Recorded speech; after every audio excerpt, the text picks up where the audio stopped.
Hello, everyone. I'm James Milan. Welcome to Town Manager Update. I'm saying that and that alone because we are into a new phase, hoping that COVID is well and truly behind us.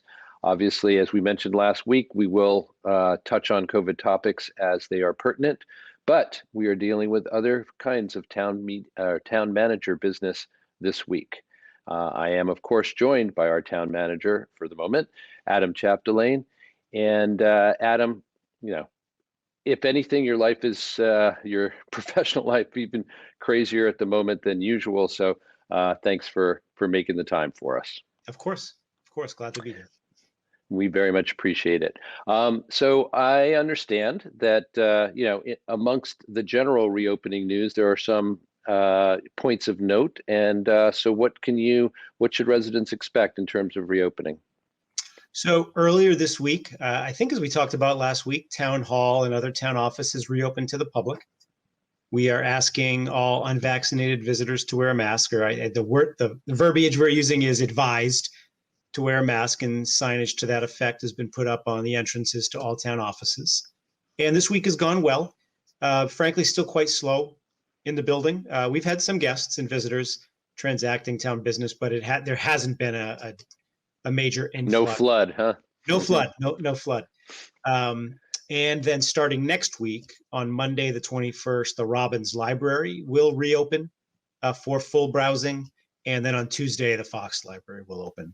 It took just a week longer for the library as it is in local government. Every department does something a little bit differently. And the nature of the library services were a little bit different than town offices, but they're very happy to be fully opening their doors starting next week. And we are very happy to hear about that. That's big news for our community for sure. Other big news has to do with the fact that, as you have mentioned over the last month, one of the prominent declarations coming out of town meeting this year was recognizing Juneteenth, and there is a commemoration of that date coming up here on Saturday, June 19th. What can you tell us about that? So the DEI director, Jill Harvey, working with the co-chairs of the Human Rights Commission, have put together a ceremony on Saturday morning on June 19th to, as you just said, recognize and acknowledge Juneteenth in Arlington. It'll be on the steps of Town Hall at 9:30 a.m. on Saturday. Be a brief speaking program, but just an opportunity for the community to come together in a safe manner and acknowledge the history of Juneteenth, and really celebrate it and acknowledge it for the first time as an official holiday in Arlington. So we would encourage anybody who's available to come out, again, for a brief speaking program from local officials and take part in, again, what would be the initiation of recognizing Juneteenth in Arlington. Right. First of many such recognitions to come.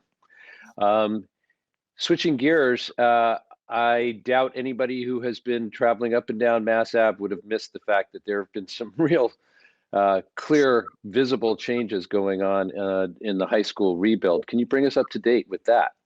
Absolutely. So I had an opportunity, along with other members of the high school building committee, to get an on-site tour yesterday and actually go into the construction site. They gave me a construction helmet with my name on it and everything. And get to walk in the classroom wing, go upstairs, see the auditorium, see the debate and discourse lab, the band room, the chorus room, some of the HVAC and the electrical conduits being laid and put in place.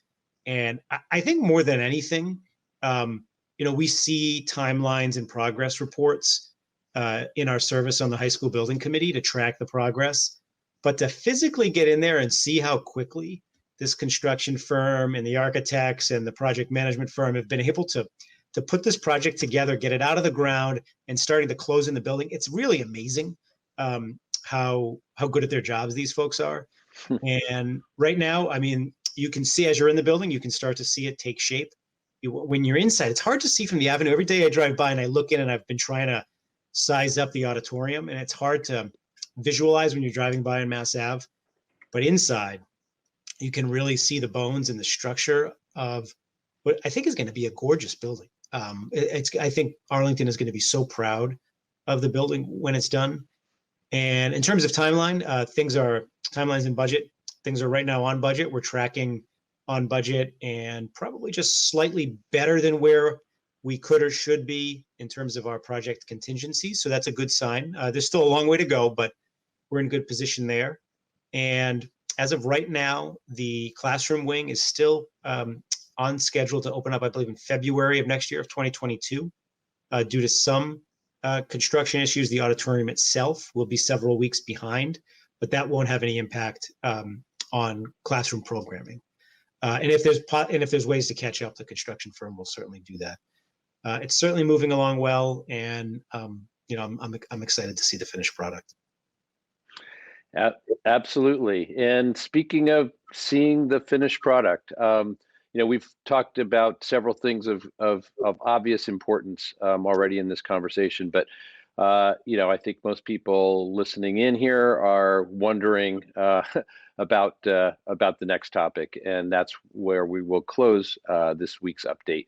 And that is, of course, with the fact that Natick has selected you as their next town administrator, and I understand that you're probably in negotiations around that right now, so there may be some constraints on what you can tell us, but please do share what you can tell us about this rather monumental news for our community.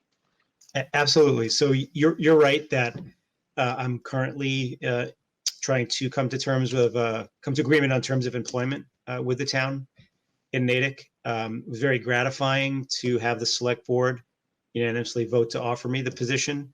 But as it was even pursuing the opportunity with the reality of the opportunity being presented, it instantly creates a bittersweet feeling about leaving Arlington.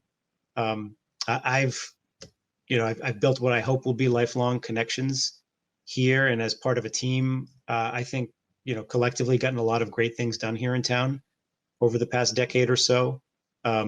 So I both continually, I'm looking fondly on Arlington and excited about new professional opportunities that may await me. So there's still a little more to come, to make sure I can come to terms in the agreement. And I'm not going anywhere tomorrow. I'll be here at least through the balance of the summer to make sure that we can manage a professional transition to whoever the next town manager will be here in Arlington. But yeah, I'm sure over the course of the next few weeks, there'll be a sweeping range of emotions between sadness and loss of leaving and excitement about, what's to come.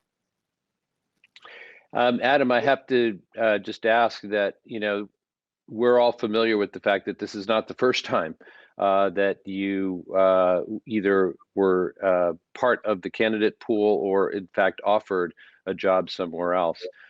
What is it?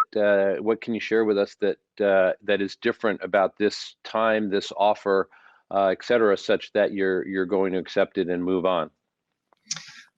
So it's a fair question. I mean, I think when I thought about potentially moving to Vermont, that was a totally different thought process. That was a lifestyle thought process that my wife and I considered, having had just started a family and thinking about pace of life and quality of life, and ultimately decided that we would be able to, we wanted to work to achieve those things here in the Metro Boston region and in Arlington. So that was a little different. North Attleboro a couple of years ago, also a different opportunity, sort of a place taking on a new form of government. I was directly recruited for that position, and it was very intriguing to me, though I, again, think I made the right decision continuing to see some things through here in Arlington. And now this opportunity, Natick is really, a really excellent community. I've said to people publicly and privately, I think it's a values match for Arlington, which is compelling to me. And it also is going to provide me, I think, with professional opportunity that I've thought about for a while in regards to economic development and management of a broader commercial tax base. And I think that's probably overall one of the most compelling aspects of it, is that if I think about the long arc of a municipal management career, I'd like to have the opportunities to do as many of the different things that municipal managers do as I possibly can.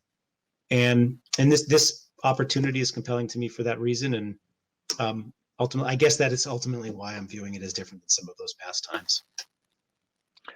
Well, I think it's fair to say that you will be leaving quite an imprint on Arlington from the time that you've been here. We'll have a chance over these coming months to reflect and review those achievements. I look forward to an extended conversation with you at some point in that time as we do that. But clearly this is big news for us and for you. We wish you, of course, the very best, but we also look forward to the fact that we'll be doing these town manager updates with you for at least a little while longer, and we will treasure them as they happen. So again, congratulations, and I will look forward to seeing you back here next week, when undoubtedly we will have more news of import to share with the community. I have been speaking to Town Manager Adam Chapdelaine. This has been the Town Manager Update for this week. I'm James Milan. Thanks so much for joining us. We'll see you next time.